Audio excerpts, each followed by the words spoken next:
Whiskey River, take my mind. Don't let her memory torture me. Whiskey River. Can you believe that? People camping out waiting for stores to open at 4 and 5 a.m. Hey, I give you guys credit if you are amongst those out there. But what happened to all the predictions that the consumer is tapped out? So now you're in debt even more if you were out there shopping, and you probably will start doing some shopping, if not today. Joining me now to figure out how in the heck to get out of debt, or should you even get yourself in debt, personal finance guru, Neale Godfrey. How are you, Neale? Great to be here. So were you out at 4 or 5 a.m.? No, I was not out, but I was thinking about all those people that were. What is that about? I mean, Cody and I were trying to figure out the logic of that, and we're thinking that, they really want to get the good deals. We're so accustomed that you don't want to pay full price for anything, but are people really getting good deals? I would imagine, as long as they don't overspend. They really are getting good deals in terms of the fact that if you decide you're going to get a certain item. There were sales that were from 4 a.m. to 1 p.m. I mean, you literally have to get there and do it. And they're acculturating the shopper to get there. However, what we do is we overspend when we're there. So you win on one side and you lose on another. Right. And it's pretty amazing. Guess who spends more, men or women? I would say, well, women do overall, but men probably buy the more high-priced items. Yes, but men actually spend more. They buy the. Yeah, they do.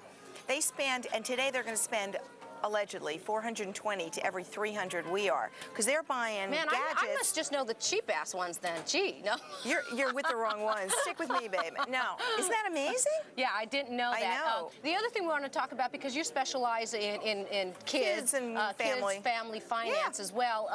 Some of the information that you sent me, the background, is that 50% of the people out there shopping are 18 to 24-year-olds. Yes. How amazing is that? And 70% of them have credit cards. Now, are they getting the credit cards in their own names, or these are the parents' credit cards? Well, actually, they're getting them in their own names. However, when we look at the debt that they're graduating with, and we're talking about these kids graduate from college with an average of $3,000 worth of debt. Wrong statistic. It does not count the credit cards that you, me, mom, dad hand these kids. The debt is way higher than that.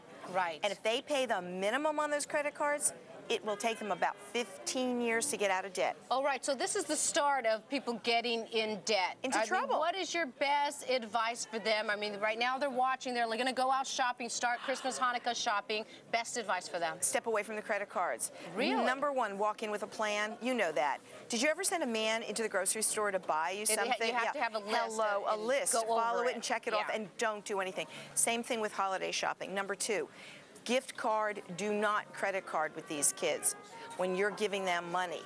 And the soft touch, by the way, you know who gives them the most money? Mom or dad? Mom. Yeah. Yeah, we're suckers. We're suckers. Yeah, okay, fine. Do not hand your credit card to the kids. And if, per chance, these kids get credit cards, talk to them about the fact that they need to get the scissors out and start cutting them up. Dave Ramsey would love you for that one. He's always telling people to cut credit cards. Although, I tell you, I do shop with the credit card because I want to get the mileage, the points from the American Express, but then I pay it off at the end of the month. As long as you pay it off. Yeah. There's another trick to do, too. Speaking of Antarctica, take the credit card, freeze it. When you freeze it in a block of ice, the only way you can defrost it is with a microwave, and it'll ruin the mag strip.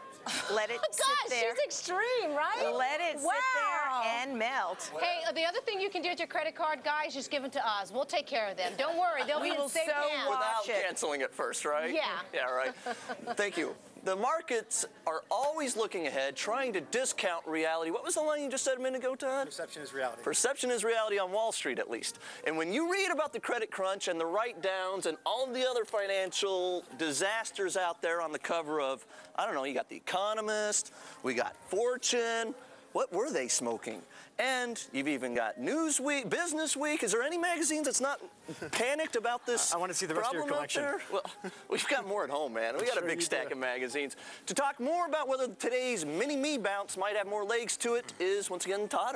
Hi. So what do you think, Todd? I mean, actually, I took this idea from you earlier in the week. On Wednesday or Tuesday, you wrote a piece talking about how maybe we're already discounting, and I'm actually, same sort of thing with like the treasuries. When everybody's already there, is it time to go the other direction? Well, it's interesting because as a trader, you're not so concerned with the destination as the path that you take to get there. And I've been pretty bearish or cautious, in your words, for a while now. And earlier this week, I flipped my lid around. I started trading from the long side a little bit in the bank. Started picking with defined risk. It's important to put a context to your risk definition. So I've been very careful, but I've been picking away for trading. I want you to explain that actually one more time. It's not the destination, right? The path that you take. It's the path. Sure. As a trader, you're worried about the path. As an investor, you're worried about the destination. You're talking. You got your trading hat on right now. Yeah, this is a pure trade, and I'm very conscious of this in the context of having much broader and much more profound concerns about the economy and about the structural.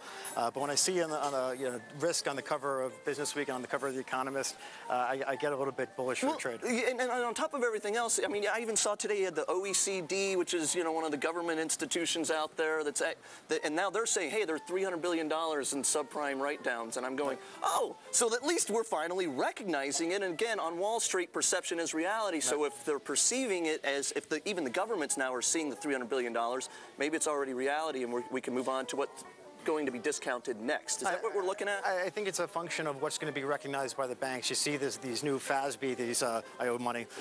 Financial Accounting Standards Board is coming out with a Rule 157 that's going to force these banks to show their off-balance sheet assets on their balance sheet. If they do that, it could be trouble, but that could take some time. So wait a minute. You mean the government, the FASB, might actually come out and say you guys have to actually admit what the reality of your balance sheet looks like when you report earnings and things? Oh, yeah. Is there any downside? And I guess the downside is sort of near term that, yeah, the market might panic over some of just how bad those balance sheets are. But is there really a downside to talking about what the facts are? Well, that's counterintuitive to what we've seen. We've seen the socialization of markets. You see what happens with Fannie Mae and Freddie Mac this past week. And what that effectively has done is drained what's called the velocity of money from the marketplace. So they can't churn money around the system anymore. So it's going to be interesting to see how much they regulate these banks to show these write-downs versus how much they're going to bail out the Fannies and Freddies of the world. The velocity of money is going to cost you another $2, but we actually are going to talk more about the velocity of money later in the show, and we'll explain what we mean by that. On tap, though, now that you've had your fill of turkey, the holidays are right around the corner, and that can only mean one thing. It's party time! Party girl Kathy Rivas joining us at the bar when Happy Hour returns. By the way, today's music, Willie Nelson, in case you didn't piece it together. You can't go home if you're going by